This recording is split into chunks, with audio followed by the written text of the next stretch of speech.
Hi, my name is Alex Carlucci with Gustin Cho Associates. I want to talk to you about if you had a foreclosure or a bankruptcy and you're applying for an FHA mortgage. If you've had a Chapter 7 bankruptcy, you have to wait 2 years from its discharge to even apply for a mortgage for an FHA loan.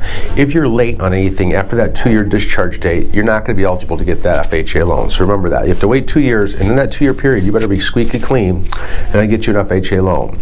If you're in a Chapter 13 bankruptcy, I can do you 1 year into the 13, so you don't have to be discharged. You can just be 1 year into it. There's a lot of rules that go around with it, but I can do 1 year into it. It's called a manual underwrite. Now, you qualify for a little bit less home based on your income on a manual because the ratios are less. If you want to do a approve eligible, not manual underwrite, then you have to wait 2 years from the discharge date on the 13 as well. So that if you want to do approve eligibles, you have to be 2 years from the discharge date. And the 13, you can do it while you're in it. 7, you can't do it until it's 2 years discharged. Regarding foreclosures for FHA, you have to wait 3 years from the foreclosure date. Not the date you walked out of the house, not the date the bank threw you out of the house, but the date that the banks took that house out of your name and put it in their name. So that sometimes it happens 2 years after you move out. So it's called the sale date.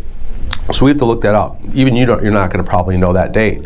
So we have to look at the title transfer, and when the title transfers out of your name, it's 3 years from that date. So keep that in mind. Now, if there's extenuating circumstances, like you're in a plane crash and you couldn't pay your mortgage and your house foreclosed, we could probably get you a loan right away. So if you got really, really bad stories, no, I lost my job, I'm going through a divorce. I mean, you have stage 4 cancer and you're in the hospital for 6 months, you're in a plane crash, something really horrible, we can shorten up those time periods. So keep that in mind. So those are the waiting periods for foreclosures and bankruptcies for an FHA loan. Give me a call if you have any questions, 630-915-7550. Thank you.